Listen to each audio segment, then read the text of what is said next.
Hello दोस्तों, आप सबका स्वागत है आपके YouTube channel TSSB SSC government job में। दोस्तों, आज हम बात करने वाले हैं दो बड़े अपडेट के बारे में। एक तो है आपका वैकेंसी से रिलेटेड और दूसरा है 802/23 टाइपिंग रिलेटेड इश्यूज़ के बारे में। ठीक है।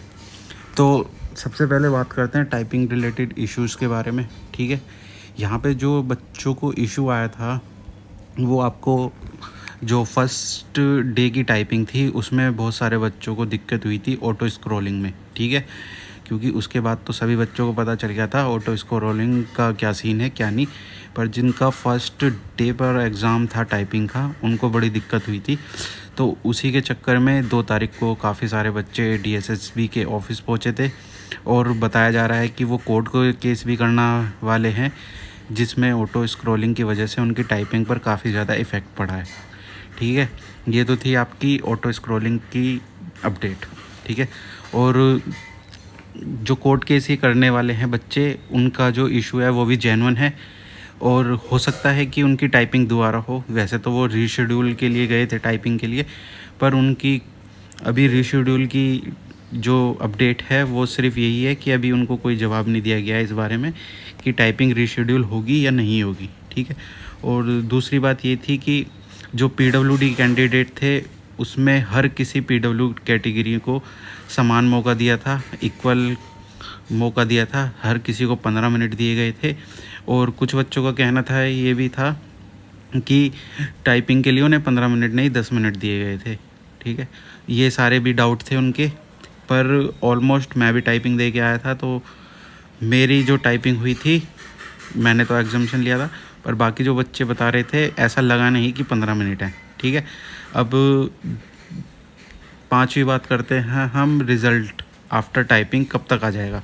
ठीक है, तो DSSB को अभी TCS ने हैंड ओवर नहीं किया है डाटा टाइपिंग का, और हो सकता है कि अभी 15 से 20 दिन लग जाए हैंड ओवर करने में डाटा, और उसके बाद में आपका जो रिज़ल्ट बन के आएगा EDOS के लिए आएगा। ठीक है, EDOS का रिज़ल्ट में सब कुछ क्लियर हो जाएगा, किसका कौन क्वालिफाई है कौन नहीं क्वालिफाई है, क्योंकि यहाँ पे 2 गुना बच्चे लिए जाएंगे और जो भी बच्चे हैं वो 2 गुना ही लिए जाएंगे और वहाँ पर आपकी सारी चीज़ें क्लियर हो जाएंगी कि आपका सिलेक्शन होना है या नहीं होना है।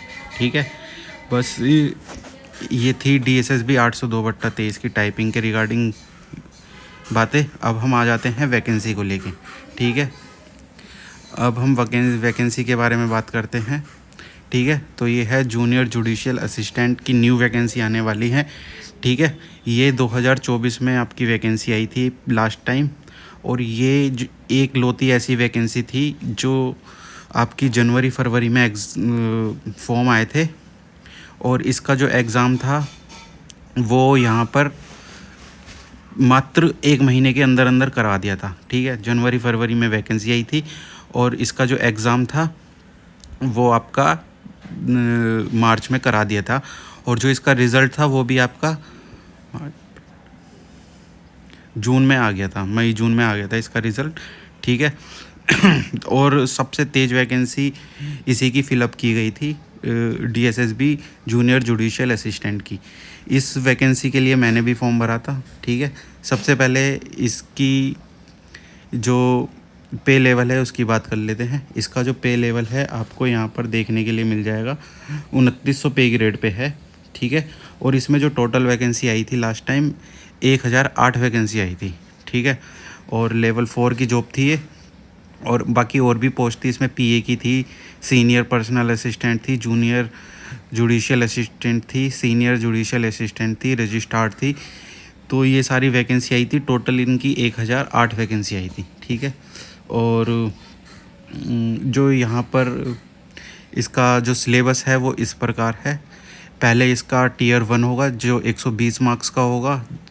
इसमें जनरल इंग्लिश के क्वेश्चन 60 आएंगे, 60 नंबर के। जनरल नॉलेज के क्वेश्चन आएंगे 30 क्वेश्चन, 30 मार्क्स, और जनरल इंटेलिजेंस रीजनिंग आएंगी 30 मार्क्स की। ठीक है, तो 120 नंबर का पेपर होगा और एक गलत उत्तर पर 0.25 की नेगेटिव मार्किंग होगी। Tier 2 यहाँ पर बहुत ज़्यादा ज़रूरी होने वाला है, क्योंकि Tier 2 में यहाँ पर काफ़ी ज़्यादा हार्ड होता है इसका Tier 2, क्योंकि इसका टीयर 2 मैंने भी दिया था। और टीयर 2 में इसका ऐसे होता है, एक 50 नंबर का, ग्रामर होती है 30 मार्क्स की, ट्रांसलेशन होती है 20 मार्क्स की। फिर टीयर 3 में इसकी टाइपिंग है जो कि 40 वर्ड पर मिनट है, जो काफ़ी ज़्यादा हार्ड टाइपिंग मानी जाती है 40 वर्ड पर मिनट पे, ठीक है। और चौथा जो इसका टीयर है वो है आपका इंटरव्यू, 15 मिनट का, वो 15 मिनट का इंटरव्यू होता है इसका, 15 से 20 मिनट का, 15 मार्क्स होते हैं इसके। और ये आपका कोर्ट ही कराता है डायरेक्ट इसका इंटरव्यू, ठीक है। और मेरा एक दोस्त भी इसमें सिलेक्ट हो रखा है और जल्दी मैं कोशिश करूँगा कि उससे बात करके उसका इंटरव्यू लिया जाए, ठीक है। और ये हो गई आपके सिलेबस की बात। ये है इसका पोस्ट कोड 802/24, जो कि आपकी वैकेंसी 802/23 के ही साथ रिलीज़ किया गया था, ठीक है।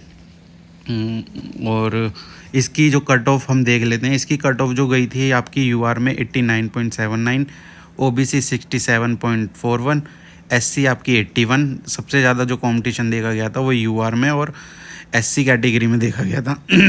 ईडब्ल्यूएस भी यहाँ पर थोड़ा लो पे गई थी, 76.03, PW A category 55, B 54, OBC वो पीडब्ल्यूडी सी कैटेगरी आपकी 62 पे गई थी, और डी कैटेगरी में 55, एक्स सर्विसमैन आपकी 54 कट ऑफ थी, ठीक है। ये आपकी एग्ज़ाम डेट थी, 3 से लेके 31 तारीख तक का एग्ज़ाम चला था। और ये लास्ट जो एग्ज़ाम हुआ था आपका 31 को हुआ था, और 31 को ही मेरा एग्ज़ाम था, ठीक है। ये आपका सिलेबस हो गया। और ये है मेरा रिज़ल्ट। मेरे 64 मार्क्स बने थे इसमें, आप देख सकते हो, ये मैंने स्क्रीनशॉट डाल रखा है, ठीक है। और मैं यहाँ पर क्वालिफाई हुआ था टीयर 2 के लिए। टीयर 2 में मेरे मार्क्स थोड़े कम रह गए थे, पर मैं क्वालिफाई कर गया था, पर मैं फ़ाइनल मेरिट में बाहर हो गया था, ठीक है। क्योंकि फ़ाइनल मेरिट इसकी जो बेस है वो आपका टीयर 2 पे बेस है, टीयर 2 के मार्क्स पे ही आपकी फ़ाइनल मेरिट बनती है इसमें, ठीक है। तो दोस्तों बस इस वीडियो में इतना ही। उम्मीद करता हूँ आपको वीडियो अच्छी लगी होगी, और आपको अगर वीडियो अच्छी लगती है तो चैनल को सब्सक्राइब करें और वीडियो को लाइक करें और अपने दोस्तों को साथ शेयर करें। इसका जो नोटिफिकेशन आने की उम्मीद है वो इसी मंथ के में आने की उम्मीद है, ठीक है।